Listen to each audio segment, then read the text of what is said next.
Ey. Ey, ey, ey, ey, ey, ey. Envíame más por el...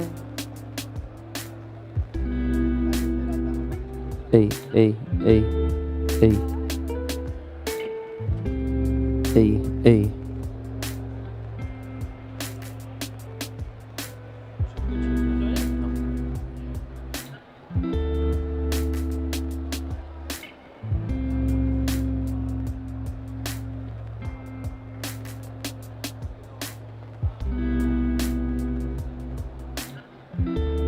Ey, ey, ey, ey, ey, ey, ey, ey, ey, ey.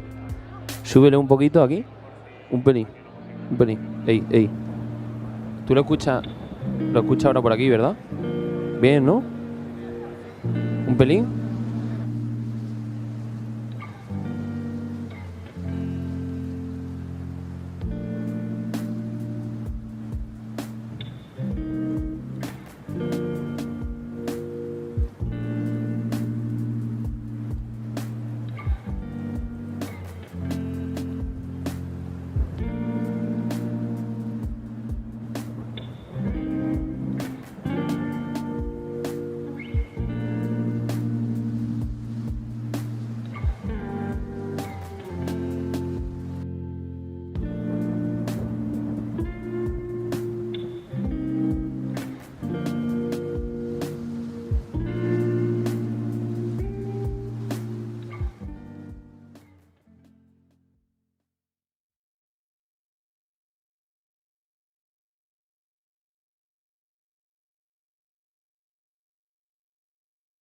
Opinions of Reality, Trust TV and Game Design.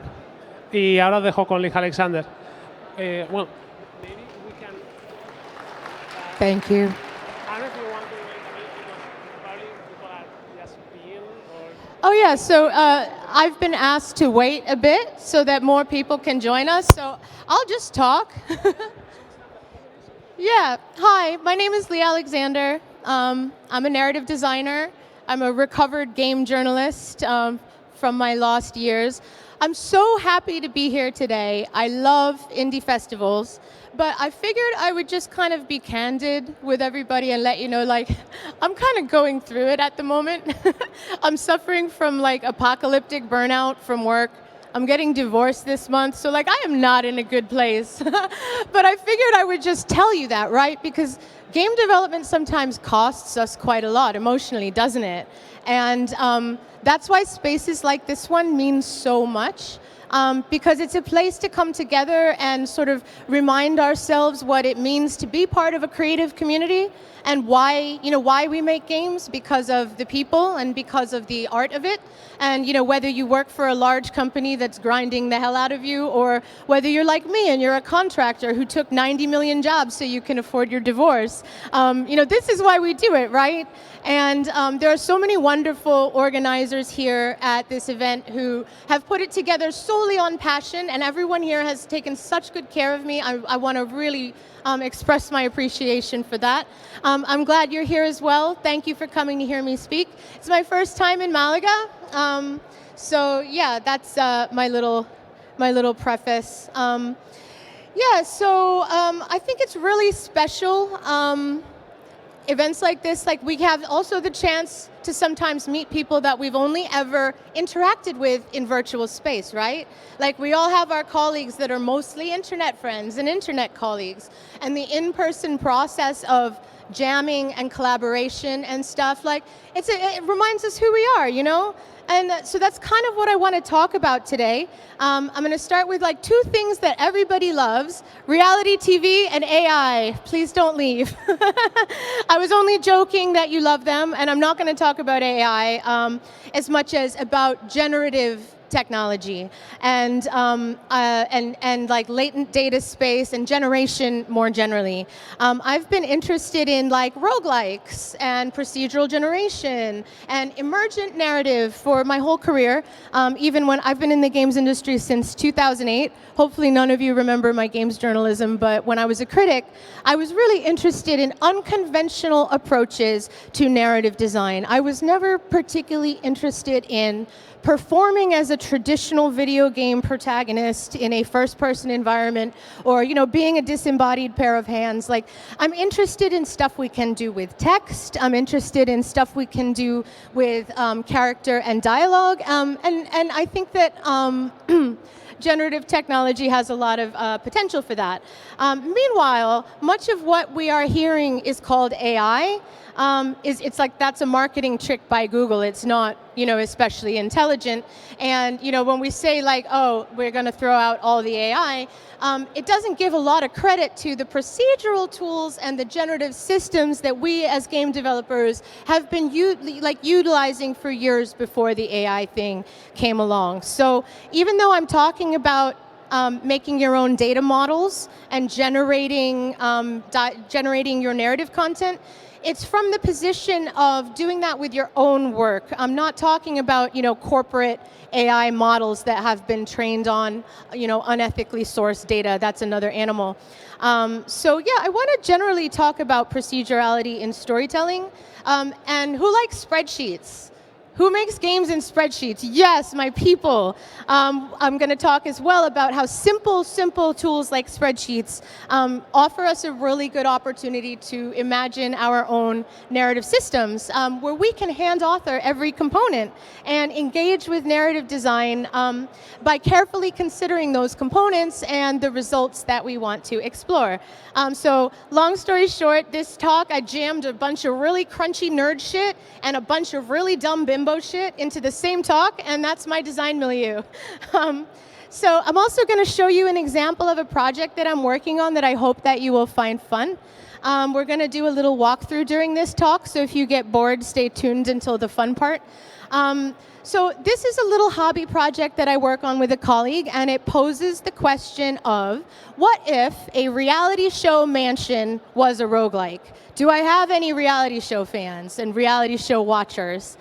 Oh my God, I only have a couple. I'm going to make reality show fans out of you by the end of this. At the end of this talk, I'm going to ask for hands, and we're going to all decide what reality shows we're going to watch, I hope. So yeah, and hopefully the result will be some new ways of thinking about narrative design. Who do we tell stories about in games and why? What are the kinds of conflicts that we model? And what are we exactly doing when we enter virtual space and we play as someone else, or we play as a different version of ourselves? So I want to preface this by saying I find this stuff complicated myself. So roguelikes are procedural, right? And within the roguelike community only, there's already a lot of heated debate about what is a roguelike and what is true proceduralism, and what are the requirements of a generative system in this genre. So this is just how, I'm not making any proclamations about what procedural generation is or means, or what a roguelike is or what it means, because I don't want to deal with those people. This is just how I personally like to talk and think about generative work. So I'm not prescribing a design standard. It's a huge field. But so who likes roguelikes? I bet more people like roguelikes than reality shows. Yes. Okay, there we go. I can work with that. So it's a classic design form, right? And it is generative. And it's generative because the reason it's made that way is you can spawn endless levels and challenges using like a vocabulary of components that are based on a set of invisible rules. And that's all I really think proceduralism is. There's the content that we call the components, and the rules that determine how those components combine. So in other words, the generative system follows a procedure to create a different result every time. And importantly, using the roguelike as an example, that's a design form where there is a reason for that. It's not just like, let's keep cranking out an endless slurry of stuff because we can. It's like, we've made this design form generative for a reason, because it makes the player experience better. So it's not like, oh, the level designer was lazy and he wanted the machine to make all the levels for him. No, like we do it this way because this is how it works. Like, I'm not a level designer, but I actually assume that like level design in a procedural system is actually probably more complicated. Like, to use a really simple example, like you could draw a maze and it could be a hard maze. But what if you wanted to make 100 pieces of a maze where any 10 of them still had to make a good maze? That seems to me like the opposite of laziness. It sounds to me like it's a level designer who's really obsessed with mazes. But for some reason, like when we talk about text and narrative and dialogue, we assume that to make it generative is to make it lazy and that there's no value there in the player experience, and I want to say otherwise. So this is a game that I played growing up called Scarab of Ra, one of the great classic Macintosh roguelikes. I'm kind of giving away my age here. I played this as a child, but I won't say how little. So it is a maze. It takes place in a pyramid. The maze, every level gets progressively larger because you're descending into a pyramid, and each level somewhat randomly spawns, treasures and traps and mummies, resources, and you have to maintain your health and collect treasures and see how deep into the pyramid you can get. It's vintage, but if you Google Scarab of Ra, there's a browser version because I still play this shit. Okay, so for some reason, people in game development really easily understand that there's an element of random choice in roguelikes. They're not saying that the randomness of Scarab of Ra, for example, is stupid or lazy. But for some reason, when I try to encourage other game developers to apply generative thinking to narrative design and to character work and to dialogue, people tend to hit a wall. Narrative design in general is not well understood. Do I have any narrative designers in the audience? Yay! So you know that some people think that you just write the lore Bible, or you just put dialogue in characters' mouths, when in fact narrative design is a form of design. We are designing how the player experiences the story. We're designing the emotional through line that the player experiences. We're trying to understand their fantasies and their desires and design contexts where they can express those things, often through choices, but not always. Even a game with no text and no story per se can be narrative because the narrative of the player's experience is emerging. Okay, so that being said, I've had so many times when I'm working with teams and I say, well, what about we do procedural generation, like casually, what about we just make this procedural? And people would be like, but how can we get a good story if it's just random? Like, nothing good is going to happen from just random stuff. And that's a good question. Random combinations of things are not going to be engaging. So I want to emphasize that when I speak about it, at least, procedural does not mean random. In a procedural system, again, there's a set of rules. Otherwise, you might get a maze that's all corners that the player can't get through. But in these contexts, the data set is curated, it's hand-authored, and the rule set is tweaked very specifically, often in live instances, for these specific and renewable results. And so generative stuff doesn't have to mean that the system is inherently shallow or that it has to lack specificity or curation just because there's an element of the random. The goal is for us to control the randomness so that it feels surprising to the player, but we kind of can make sure that it makes sense every time. The definition of random, right? That's like no rules. So if you are working procedurally and you're consistently getting results that don't make the kind of sense that you want them to make, you might need new rules. Da, da, da, da, da, da. You know the song Dua Lipa, New Rules? So I don't know. I just wanted to put her in the presentation. So I don't actually only work on procedural games. I like to look at narrative from a lot of angles. I work on all kinds of things these days. I just had content complete on a big AAA. That's part of why I'm so crazy. But I also work with indie teams. I do consulting. I do PC. I do mobile games. But there's one particular one I want to talk about, which is maybe like the most awarded and best known one of mine. So I was the narrative designer of Reigns Her Majesty, which was the sequel to Reigns by Nirial. It is a card-based procedural system that tells a choice-driven story across multiple instances about the life of a queen. So as you can see from this little GIF, each card had a little binary choice on it. And every time the player swipes to make the choice, she's setting a new condition in the system. She's communicating with the player. The player is communicating with the system about its rules and evolving which cards might come next. So the player is kind of in conversation with the system. I was so excited that I got asked to write Reigns Her Majesty because I was such a fan of the original Reigns. I loved that sensation of having a conversation with the procedural system. Like, I wanted to figure out how to see cards I hadn't seen before, how to explore pathways in the design that hadn't been revealed to me yet. And that really sticks for me as a player, and I like it as a designer too. In the AI world, they have this term called latent space, which means like things that can be sourced from the data set that are not necessarily explicit in the data set.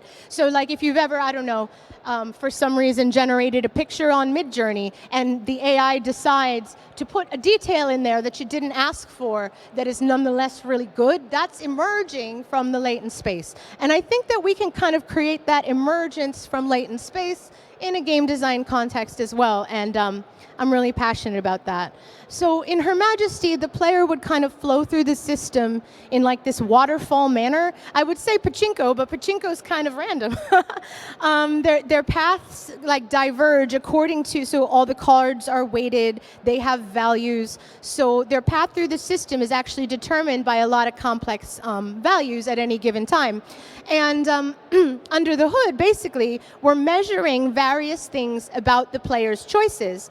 And that gives us a game about keeping the measures of your power in balance. Like, this was how I thought it would be good to bring narrative and mechanics together. If you're balancing all these weights and goals and values, and we're doing a game where you have to be the queen, you know, I thought it would be a cool opportunity to do an experience that was about women's power in an opaque system. And those things kind of went together really well for me. In Her Majesty, I wrote successions of choices where the queen basically has to actively balance her own best interests against like being pleasing to everyone. Like if you say yes to everything, you'll probably lose. So in this way, we see how systems within games give us the opportunity to talk about how systems work in the real world. I'm not going to say too much more about Her Majesty today, but I went into this systems and narrative topic in depth in my GDC Vault talk on Her Majesty, so if you're interested, you could look that one up. Reigns Her Majesty was made entirely in a spreadsheet. The whole foundation was designed by, yes, applause, spreadsheets. Every time I say spreadsheet, clap your hands. Thank you. So the designer of Reigns and the whole foundation of the tools was Francois Alliot. He's the head of Nereal, he's the creator of Reigns, and he's the one who was kind enough to give me this opportunity to go in his system. And I helped him out with Reigns Game of Thrones as well. As a narrative designer who does not code, the more accessible you can make the project tools, the more excited I am. I think narrative designers should not be writers, only writers. I think we should be able to express ourselves through systems, even if it's prototype systems that we use to communicate with the rest of the design team. I think that's important. So this game really gave me the spreadsheet bug. I mean, this is just, the spreadsheet is like twice as long as this. I could only fit so much of it on the screen. But you can kind of see, like, we have the text that appears on the card. We have like the text that appears in the choice. Here you can see like an instruction to the system if that choice is made. But one thing I want to point out is that the spreadsheet is entirely in plain text, pretty much. You know, there's no complex notations that I can't understand. You just write, the fields are prescribed, so you can populate them with the content that you need and with the instructions to the system you need. And I wish everything was like that. Like, this was like my first big game that I worked on, that was, you know, the first game that I worked on that was really successful, and it's kind of like ruined me for life because like I'm never going to get to work with tools quite like these again. It gave me a disease. So now I'm going to talk to you about my experimental project. My collaborator on this is Brian Butlew. Do you guys know Caves of Quad, my roguelike people? Yeah. So Caves of Quad is like a roguelike that's 20 years old. It's been in like perpetual, they're constantly working on it and nurturing it like a beautiful garden. And one of the creators is Brian, who's also like a really generous supporter of the design community. You should follow him on Twitter for sure, because because he's one of the wise wizards of the game development world, and I've really benefited from his mentorship on procedural topics, so none of what I'm going to show you could have happened without him. So what is this project that I'm doing? It's called McMansion. First, I want to tell you what a McMansion is. It's a pun because we're doing it with old Mac graphics. But in case you've not heard this term before, a McMansion is a particularly tasteless style of California house. A big influence on my interest in these awful houses is a curation by Kate Wagner called McMansionHell.com. So if you want to go see more awful houses with funny commentary, McMansionHell.com. It really inspires me in the dungeon capacity. Yeah, so what is this? The game is a generative celebrity murder game inspired by reality shows from the Y2Ks. These were usually on channels like VH1 and MTV. I don't know how many of them I honestly don't know how many of them they had here, but in these shows you would have some eccentric aging celebrities and also wannabe celebrities. You lock them in one of these horrible houses, these McMansions, and their unexpected emotions and conflicts start to emerge. And in doing so, they give viewers this kind of special glimpse into the humane side of fame and the bizarre side of fame. Like, these are people performing their personality at full volume in a fictional space, and that's inherently very game-like to me. This is started around the early 2000s that I started getting into these shows, like with The Real World on MTV. I think that was in the late 90s. And this was also at the same time that, at least in American life where I grew up, the internet was beginning just then to mainstream. Like, everyone was starting to get a gateway computer in their house and go online for the first time in a mainstream way. Obviously, like, some of us, like me, have been on the internet since there was hardly any internet. But it began to be like a household thing at that time. And just as we start getting on the internet, comes this new wave of entertainment, which is about real people or real personalities performing as larger-than-life versions of themselves because they wanted fame or because they were compelled to offer certain sides of themselves to the consumer public for storytelling. Like, suddenly anyone can have an AOL profile, and suddenly anyone can be on TV. When the internet came, we gained the ability to project ourselves into virtual realities and into fantasy stories, and I think that really the internet and reality go really close in hand for me, and there's more on that later in this talk. So I wanted to make a game that pays tribute to this incredibly hilarious and tacky reality heyday. There's shows like Flavor of Love with Flavor Flav, or Rock of Love with Poison's Bret Michaels. Frankly, it had crazy people on there competing to win the heart of these eccentric old celebrities. There were shows like Tool Academy, Beauty and the Geek, Charm School. They were about reforming doomed people and making them do challenges to learn manners or to become better boyfriends.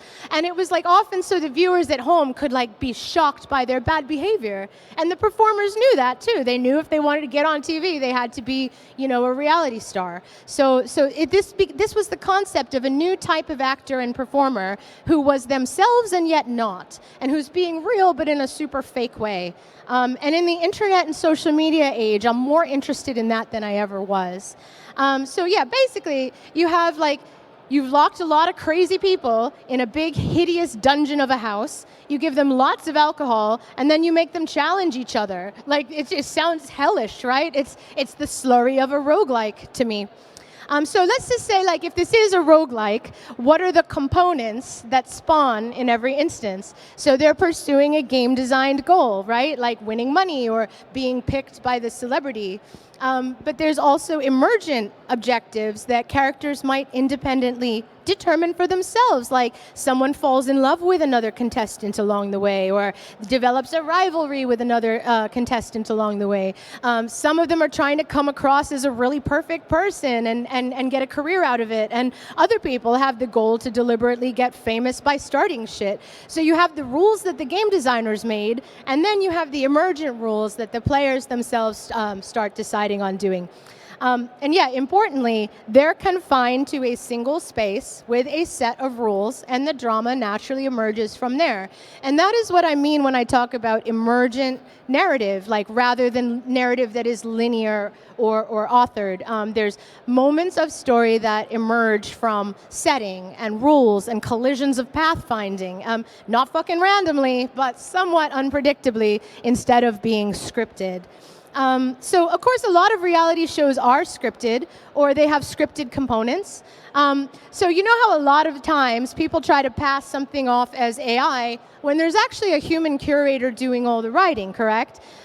So this is really funny. There's a reality show on Netflix currently called The Circle, and in The Circle, contestants communicate with each other entirely through a fake social media interface, and then they have a popularity contest as they try to figure out who's playing as their real self and who's playing as a fake self.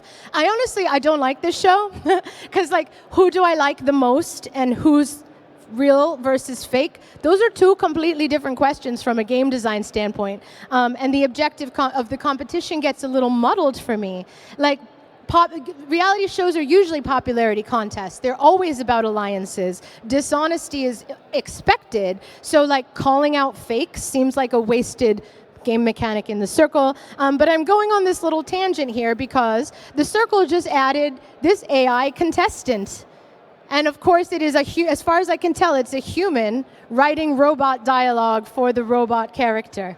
And they've marketed it like world first reality star contestant who's an AI. And of course, someone is authoring it. They're just making it talk in a robot voice. Like, what is this cube? Like, it's just like it's a prop someone made. But what's interesting is that the other contestants were told that one of them is an AI. And now they start analyzing each other, their text and speech patterns and mannerisms, to see who is the most AI-like. And they're like, oh, well, this person just gave me all these generic horoscopes. They're probably an AI. Like, the users were encouraged to play different getting to know you games, and then they retroactively analyze each other's answers and say, like, oh, that person sounded like ChatGPT to me. So I do think that's kind of funny that there's no actual AI in the competition, but people are policing each other for AI-like behavior. And of course, they'll never guess the actual robot because the scriptwriters are too smart for that until it becomes interesting to them. So this is a tangent, but the point is, even scripting something and then telling people it's not scripted can lead to funny and unpredictable player behavior. And another point is, people are interested in this right now, where humanity exists within generative ideas and concepts of AI. Like, this is a mainstream popular show. The viewers are probably not gamers, and they're like, ooh, what does it mean to have an AI in my social circle? So back to McMansion, the aesthetics that I'm using, like, doesn't this, I'm sorry, I think this is beautiful. I love the aesthetics of late 90s Macintosh shareware adventure games, not just because of Scarab of Ra. I had, like, back in the day, I would get we would get CDs to our home in the mail that were like 99 free indie games, and it was just like games made in these free tools, like by kids and college students, adventure games. And this is a tool called World Builder that kind of lets them kind of drag and drop and make their own art and things like that. And these games were often broken because, again, anyone could just sort of self-publish and release on these compilations. And playing these adventures made me feel like I was lost in a system where success was not fucking random, but unpredictable. And so I got hooked on that little dopamine hit of, oh, I got it right, but I don't know why. But mostly I chose this aesthetic because I just like it. And to do something like that looks like this has kind of been a long time dream of mine. But if I stretch myself a bit and try to find a sophisticated game development reason why I relate to these aesthetics so much, like, they were incredibly spatial. They were constructed realities with these very clear, like, here's the visual, like, the displays are very bounded, like, here's the text, here's the space, and anything you see in the image is like visible and capable of being interacted with. So basically, the UI and the game design existed together in this spatial harmony, and to me, that's another good metaphor for reality shows. You're stuck in a space and crazy things can happen. With McMansion, Brian and I wanted to work with how celebrity culture in constructed reality can create these funny and sometimes alien juxtapositions and, like emergent behavior.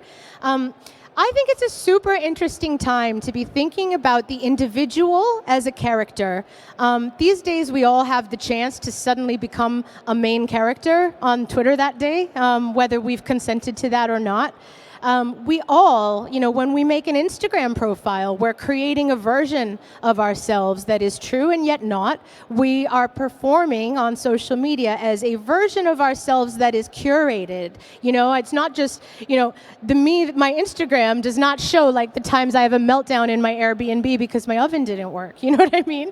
I'm presenting a performative, ideal version of myself, and that's what we are all doing. And importantly, we are making characters of each other. Everyone finds like an awful tweet one day and like dives into that person's lives. And this is like this form of ambient entertainment where, they're not even actors and they're not even celebrities. We are able to characterize ourselves and one another really easily. And I think like there's thrillers and mysteries are really popular right now because those are genres about looking people in the eyes and figuring out if you trust them. Or when something happens, how do you figure out who to blame? So this is just some stuff in the media climate that's influencing me right now. So we decided to start tinkering with like, what if this McMansion show was a generative murder experience? Murder. Because as soon as we started simulating celebrity behavior in a constructed reality, it became clear to us that what we think of as celebrity behavior is inherently so outsized and unhinged that murder's not a stretch. Granted, we're in a place like, we started out thinking the player is the person solving the murder, and we've increasingly kind of started to shift the game Hitman style toward the realization that the player is doing the murder or getting other people to murder each other. So what you're going to see today is still kind of loosely about crime solving, but I'm interested in navigating the design space differently. So I'm going to take a minute to show you the project first. And let's see. Then we'll look under the hood at the spreadsheet. So I'm just going to wing it here as we play through. As you know, like anything generative, sometimes it produces like tremendous results and sometimes it won't. So we'll maybe do a few run-throughs. So also, one more disclaimer, depending on how old you are and where in the world you are from, you probably won't even know who a lot of these celebrities are. I chose these kind of like D-list type celebrities that were famous in the Y2Ks, a lot of them, because I think that's, again, when we started coming up with this vocabulary. Some of these characters created the mold for what it is to be a reality star. So anyway, the game starts, you're outside the house. You can see I have a text area that tells me the text updates that's going on. And every instance, the images are different. Brian is using a script to pull and dither. For example, every time you see the exterior of the mansion, it's a different mansion. We pull and dither different mansion images using like a web scraping tool that Brian built. So let's go in and see what's going on. Okay, we're in the foyer. There's a statue here. We're going to have a little item system to use murder weapons. Webster is here, and Jerry Seinfeld is here. These are definitely two comedians. Jerry Seinfeld calmly smokes a joint, and Webster appears to be in an artistic trance. Let's wait and see if they do anything else. Oh my God, after I wait, now Webster and Jerry are screaming at each other. I'm going to give them some privacy. Let's see. I went in here and someone left. Okay, this is the swimming pool. Everyone's just leaving right now, so. Nick Lachey's in the living room. It doesn't look like a living room. Sometimes the script pulls a picture that doesn't match. That happened. Nick Lachey's not doing anything no matter how much I wait. So, wow. Okay, now we have Sally Jesse, vintage talk show host Sally Jesse Raphael, disgraced former New York Mayor Rudy Giuliani, Vanilla Ice, and Webster hanging out together. Oh, maybe it's not working.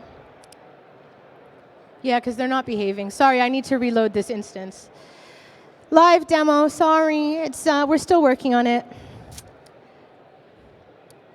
But basically, the celebrities populate in rooms. They pick up items and they interact with each other. And if you're not in the room with them, one of them is a murderer, and it will kill another celebrity if you don't happen to be in the room with them. So let's see. Doot-doot. Thanks for your patience, everybody. Okay, so we'll go in the house, see who's here. Here we have Vern Troyer from Austin Powers, Jesus Christ, and Jessica Simpson. Jesus seems to think that this is a pitch meeting. Jesus thinks this is bullying. Jessica keeps checking the time, so I guess she's, so these are, I'm going to show you where these behaviors and dialogues are pulling from soon, but, I've just entered a situation where Jesus Christ is kind of boring everybody with his business ideas, and Jessica Simpson is checking her watch.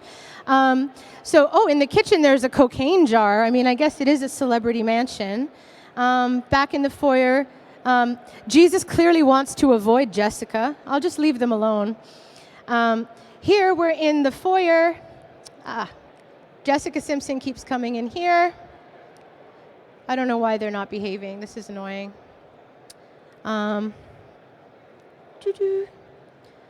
Sorry. Well, here's Ron Jeremy. I mean, unfortunately, it doesn't seem to be working. I checked it before I came, and sometimes things happen. So basically, in this game, you go through the rooms, celebrities appear, they will kill you. You navigate the house until you hear someone scream, and then you go to the room where you heard the scream coming from, and you see who's dead, and you can basically use deductive reasoning to figure out who killed them. I'm going to accuse Beyonce.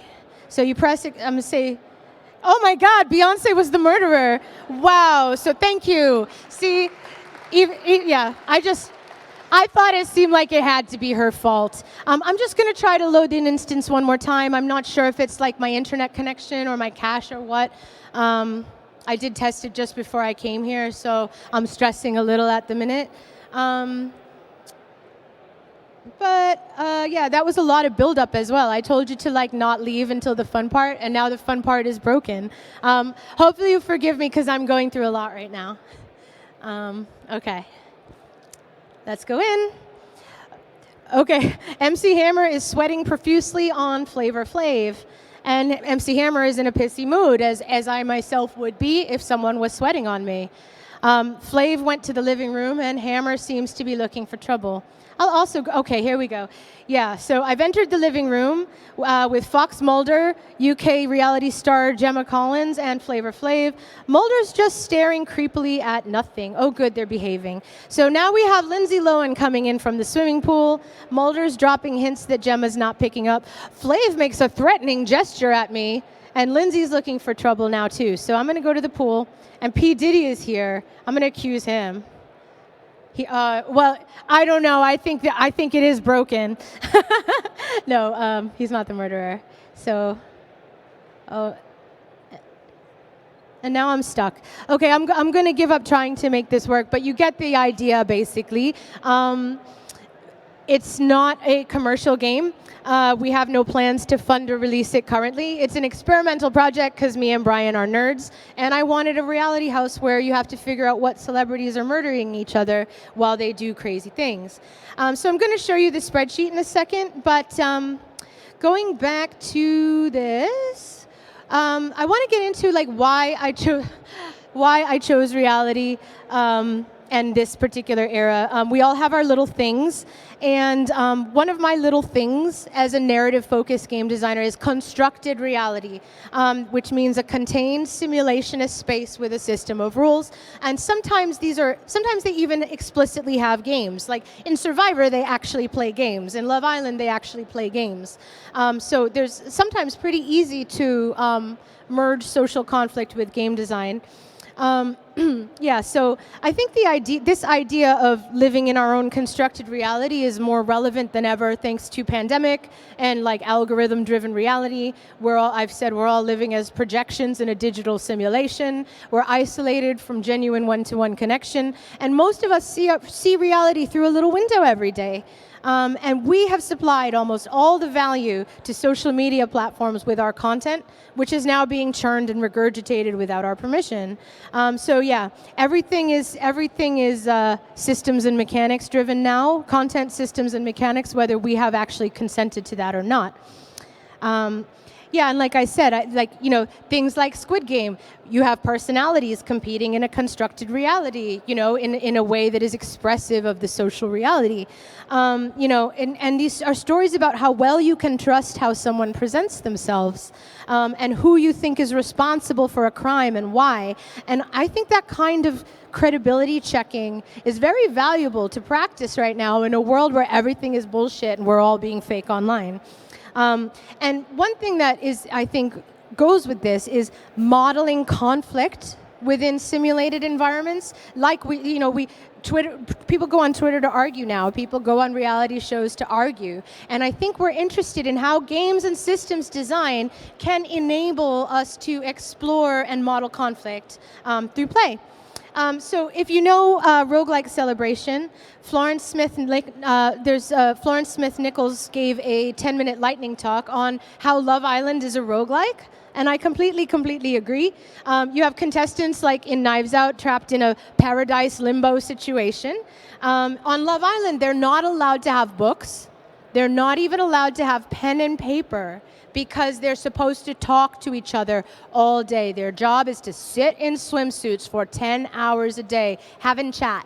And that sounds like a nightmare to me, So all that being said, right, sometimes, oh yeah, they don't have that much to do on Love Island. Yeah, so obviously human beings are not just content generation engines, right? Like, even in a constructed circumstance where everyone can agree fairly to the terms of participation, these are still human lives that are emerging. And people often say that reality TV is exploitative, and of course there are ethical issues with reality TV. On the other hand, there's also exploitation everywhere in entertainment, like music producers abuse female artists. Hollywood doesn't pay writers. I mean, for us, the video game industry in general is kind of a capitalist machine that grinds its workers half to death, and it often acts as an advertisement for Western military imperialism and gun brands. So if it's easy to look at reality TV and go oh, that's gross, these poor people are being exploited. I mean, I was also being exploited when I had to work weekends to ship some giant video game, but I took that bargain. And I don't know that we always need to take participants' agency away and assume that they are helpless victims who don't understand what they're getting into. People say it's stupid to have celebrities who are famous for being famous, or that celebrity culture in general is stupid. I hear that from a lot of video game people. It's not generally our world.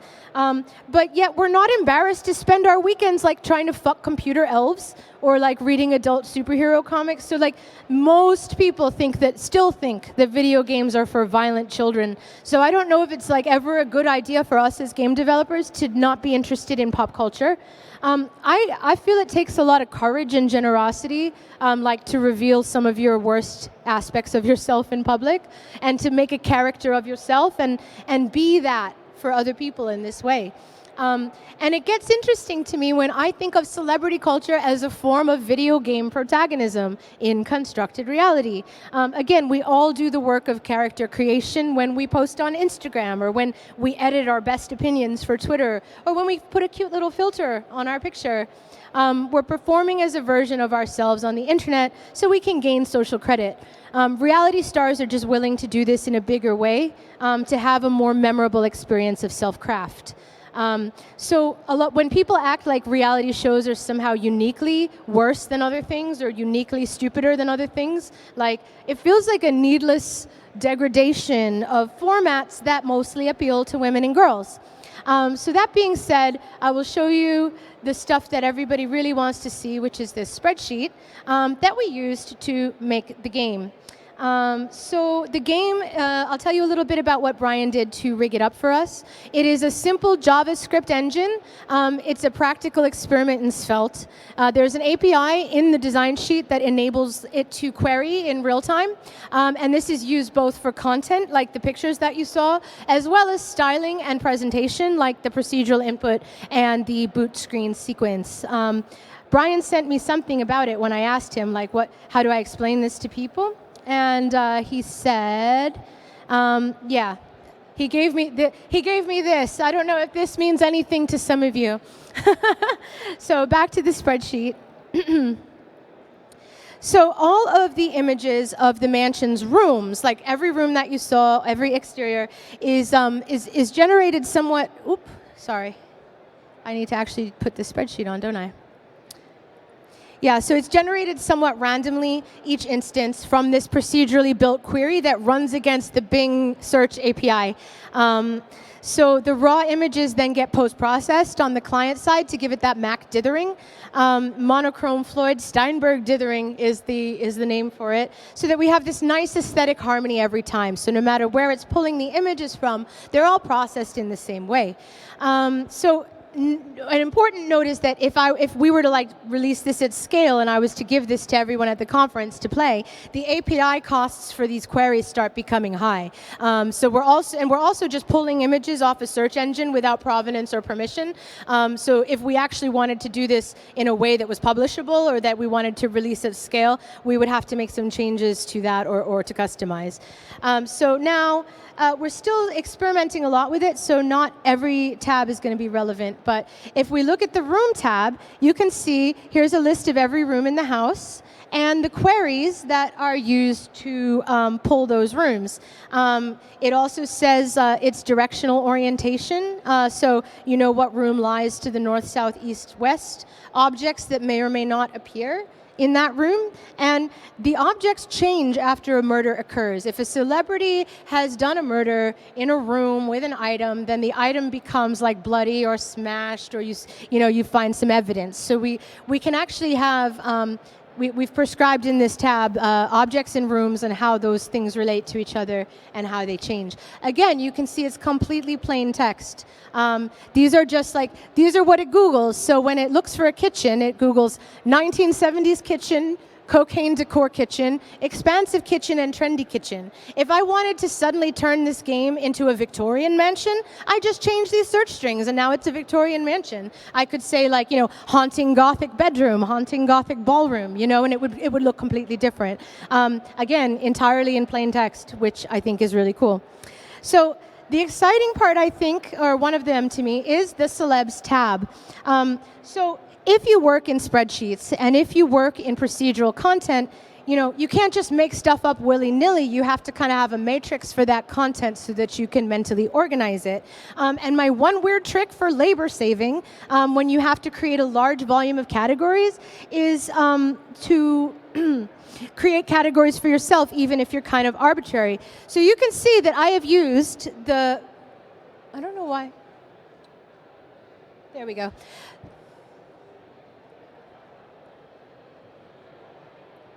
It's a little big for the screen, I guess. But I used the Pokemon elemental table to inform how each celebrity would act. So I was like, I need 5 steel celebrities, 5 fire celebrities, 5 grass celebrities, and they're not actually using elemental magic in the game, but it was creatively a good prompt for me to think about what is a steel behavior, or like what element is Ozzy Osbourne, dark rock, of course, Axl Rose is normal rock. There's some here that are very funny. Vanilla Ice is normal ice. So when I'm sorting my celebrities using the Pokemon elemental table, Rudy Giuliani is dark ground. I think if you think about that, it makes sense. Sherlock Holmes is a psychic ghost. Elon Musk is a normal bug. Jeffrey Dahmer is a dark ghost. Like, there's all kinds of celebrities in here. Like, what's a poison behavior? Snoop Dogg had to have the grass element. Like, so basically, even though the Pokemon is not relevant to my game, sorting everybody into elemental categories helped me decide how they will behave, because we use the elemental attributes to assign behaviors to the celebrities. So let's look at those behaviors. That's the meat on the bone. These are the things that they do. So each element has a bunch of different behaviors associated with it that can spawn. You can see the number on this side this is something that they will do if there's only one person there. This is something they will do if there's another person there. So there's a little content complete field. Celeb to Nick, like Nick means their nickname. So like we can use this to make celebrities interact with each other. A couple huge takeaways I want to emphasize. I hand wrote every single one of these. So every time you play it, something different will happen. But just because it's generative doesn't mean it's labor saving. In fact, again, you have to have a good reason for making something generative, because just like with the maze example, it's probably more work. And you have to say, like, why do I want this to be infinite? Why do I want this to be surprising? Why do I want this to be new? Like, what's in it for the player? Because it's not labor saving for us. I hand wrote every one of these. I'd run an instance, I'd tweak them by hand, and until I got what felt like a plausible flow of interactions between characters and people. And that's why they work well together, because of hand authorship. And I emphasize this because people tend to like make blanket statements that, generative tech is bad for writers. Yeah, corporate AI is bad for the content economy, unequivocally. But in a situation like this, every component that was generated, I wrote. And the generative process becomes a way for me to have a recombinant and componentized relationship with my own writing. I can create that surprising latent data space using my own work. I don't need like ChatGPT for that.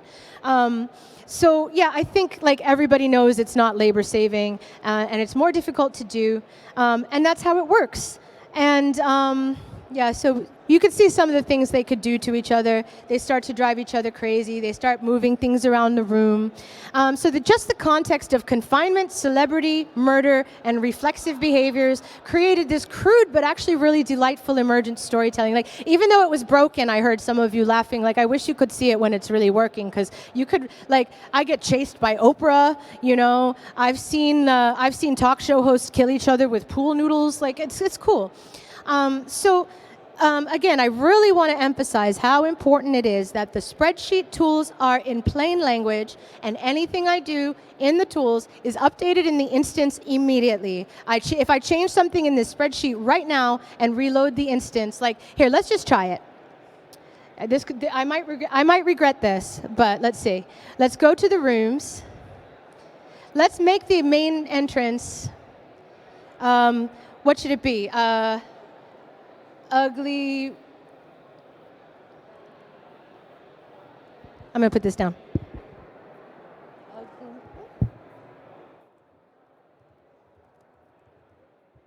So now it's just going to look for ugly Victorian house. Oh, come on.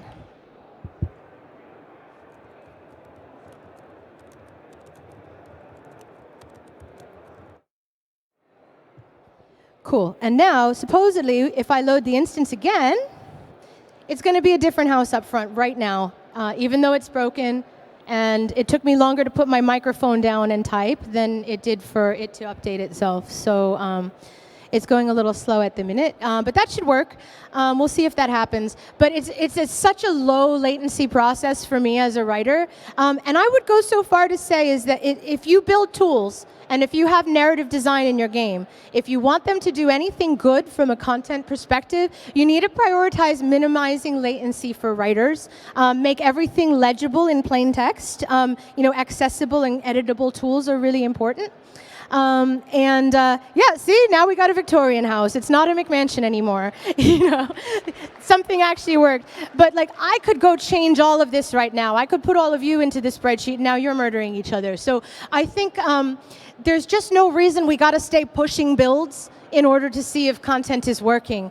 For content to be good, you have to always be quickly iterating in a low latency plain text process, and I believe that really strongly. That was also, I think, why Reigns Her Majesty came out good, because I could immediately test anything I wanted to see without having to push builds and without having to guess in my mind what it was going to come out like. If you've ever written anything in a game, you know that how you imagine it in your mind when you're writing something is not how now it just looks different in the UI container, and that it changes how you experience it. So I think I would really advise everyone to try to enable a low latency tools process for writers if you can. So yeah, even though this is really just like for now an experiment that Brian and I do in our free time, which does not tend to be generous for either of us, this is kind of like my dream project. I really want to thank Brian again for like all of his support and mentorship for me. A couple of years ago, I just like reached out to him to ask if he would be willing to teach me more about how this stuff works under the hood, and how I, as a narrative designer, could better understand spreadsheets as a back end for generative tools, and how I could work in a way that was accessible to coders like him. Like, my interest as a narrative designer is what's the quickest way for me and the non-narrative people to understand each other. Brian and I have completely different backgrounds, and his thing is not normally celebrity culture, but we just vibe so much and we work super well together, and we really, really understand each other on fundamental things. So for me, there's another lesson there that I want to share with you, reach out to people that you admire, especially if they have skills that you just totally don't, and see what you can learn. Like, we tend to look for people who are like us to work with, but it's only important that we're alike in certain ways, like passion and intention. We could have completely different interests and backgrounds and still really vibe together. You never know what can happen. If you are like a crunchy coder, find a whifty narrative person and build something together. If you're a storyteller and you've mostly done linear narratives, try to find someone to proceduralize them for you, or use like tools to kind of play with your own writing through tools. You never know what can happen. So I want to leave some time for questions, but I really hope that maybe you'll look at reality shows a little more differently now as something that's relevant in the social media age. That's something that has potential for game protagonism and conflict modeling and constructed experience design and constructed reality. I'd be excited to meet anyone who wants to work more on this kind of thing. So I'd like to take some questions if you have any. I hope you do, because the demo was supposed to take more time than it did. So I'm sorry for the technical difficulties, and I hope I didn't talk too fast and act like such a wreck today. Thank you so much for coming. I really, really appreciate it. Thank you for your time and attention. I know that was a little all over the place. Do I have any questions? Please, just think of some, because.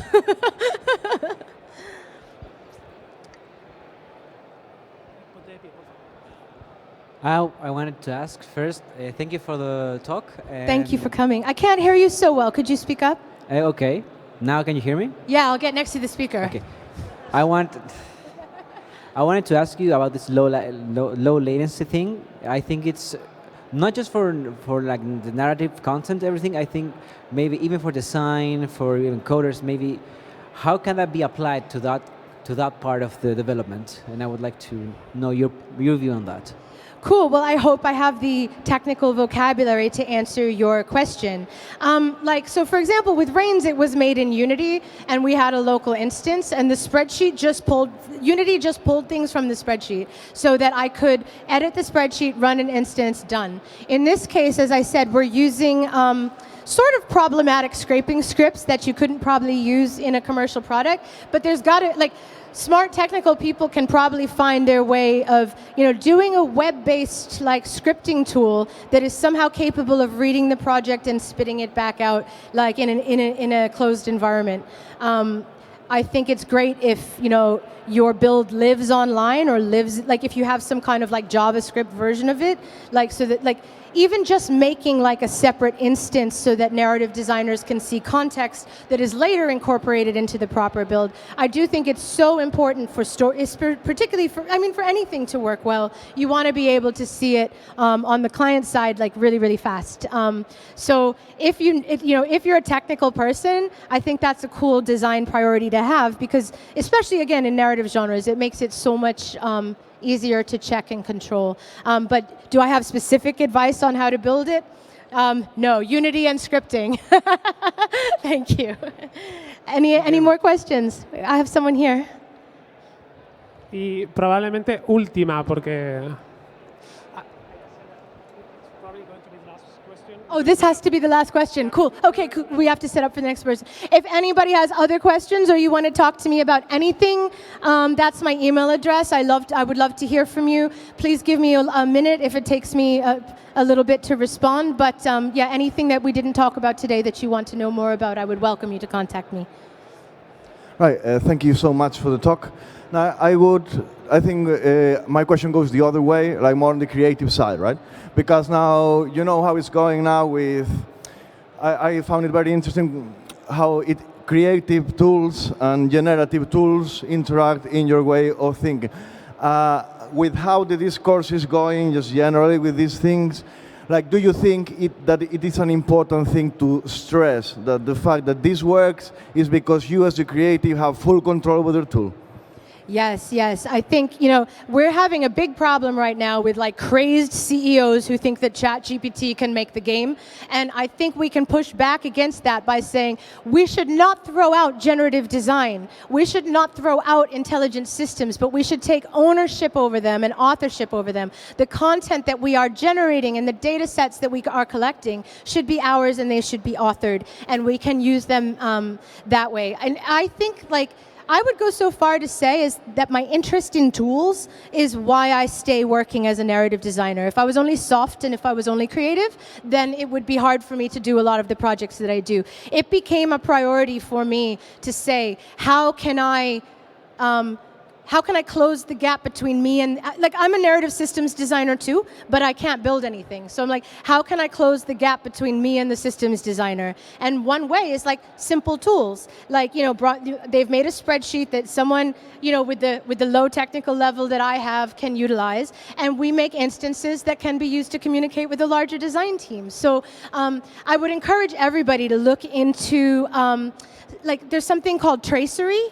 And Tracery by Kate Compton is a really good way to get in and start understanding how procedural text works. And you can get a foundational understanding of how to proceduralize sentences and proceduralize text. And I think that's a really good start.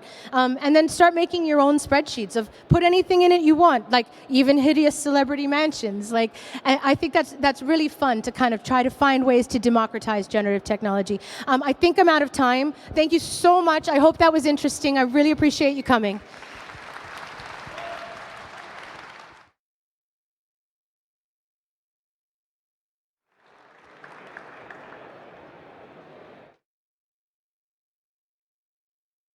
Yeah, let's go. No, that's okay. I'm sorry it took so long. It's okay, it's okay. It was great, by the way. It was great. Yes.